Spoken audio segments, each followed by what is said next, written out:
Did you know that pricing your house wrong could cost you thousands, or worse, keep your property sitting on the market for months? In this video, I'm revealing the top 5 pricing mistakes that can sabotage your sale, along with real-life examples and simple strategies how you can avoid this. Plus, stick around until the end for a game-changing bonus tip that could put more money in your pocket. Let's start with a mistake that I see all the time: overpricing because of emotional attachment. As homeowners, I know that you have poured your love, your time, and your energy into your home. You've celebrated holidays and made lasting memories in your home. But here's the truth: buyers don't pay for your memories. They pay the market value. I once had a buyer that really loved their backyard. They put in a pergola, a koi pond, and an outdoor kitchen. And with this, they set their price $50,000 over what was selling in the market. But the buyers didn't see $50,000 worth of value. What they saw instead was this was going to be a lot in maintenance as far as time and money. After sitting on the market for 6 months with no offers, they came to accept the reality and adjusted their price to the market norm at that time and got their house sold in 2 weeks. So how do you avoid this? Work with a professional that can help you separate the emotional value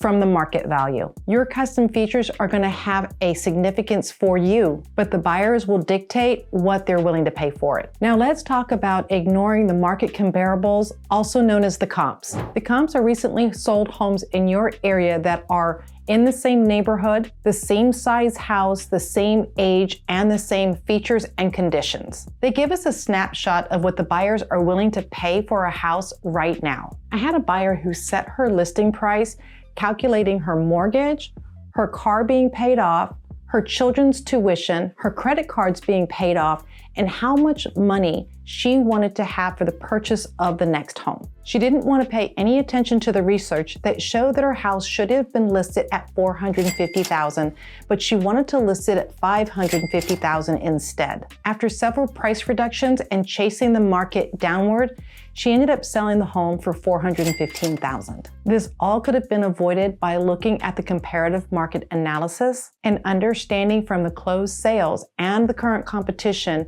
what buyers are willing to pay for in the market at the time that you've listed your house. A good agent will not only provide this information, they are going to be honest with you on where the pricing of your home should be. Listen, the real estate market is like the stock market. It is always changing. Failing to account for trends can lead to overpricing or underpricing your home. Here's an example. A seller in Florida priced their home at $450,000 in late 2022, right when the market was cooling. They based this price on the peak condition of the market in the prior year based on what their neighbors had sold for and what their family and friends were telling them. By the time they listed their house, interest rates had risen and buyer demand had come to almost a screeching stop.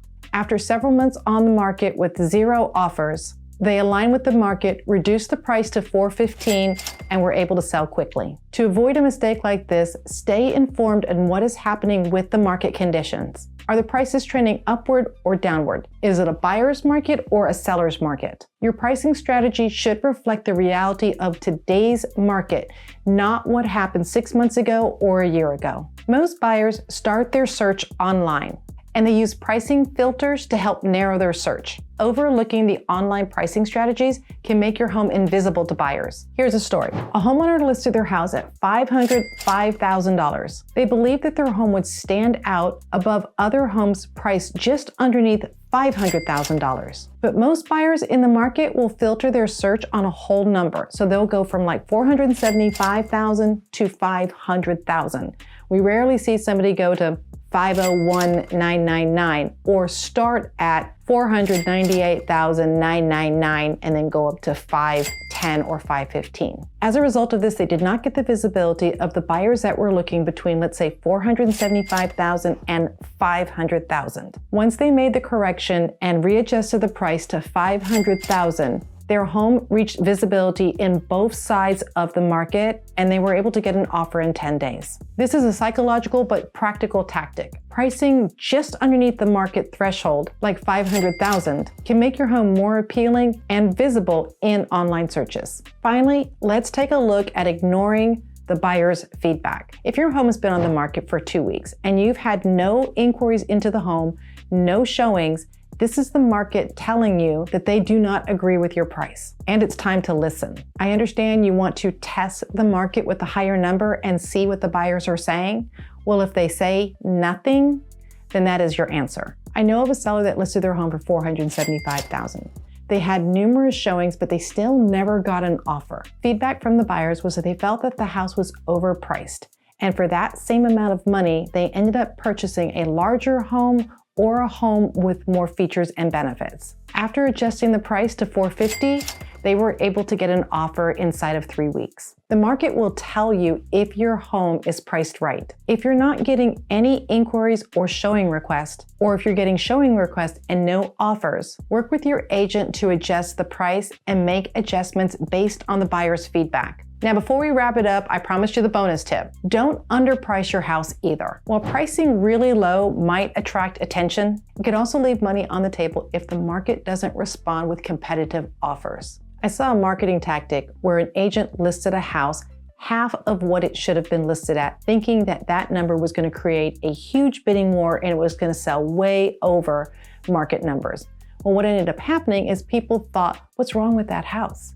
If everything else in the market is, let's say, $400,000 and this is listed at $200,000, what's wrong with that house? And they didn't make an offer because they were too scared. So don't underprice your home significantly either. Underpricing is a strategy and can be a gamble. If you are considering this strategy, you want to work with an agent to evaluate your risk and your potential rewards. Pricing your home right is both an art and a science. And avoiding these common mistakes can save you time, money, and stress. If you're unsure about your home's value or you need expert advice, contact me today. My information is below. And I have connections all over the US. So if we're not in the same market, I can help you find an amazing agent in your market. Let's make sure your home is priced to sell and to sell at the best price possible. Please share this with somebody who is looking to sell their home. And if you found value or were mildly entertained, you can like and subscribe. I'd appreciate it. Looking forward to seeing you in the next video.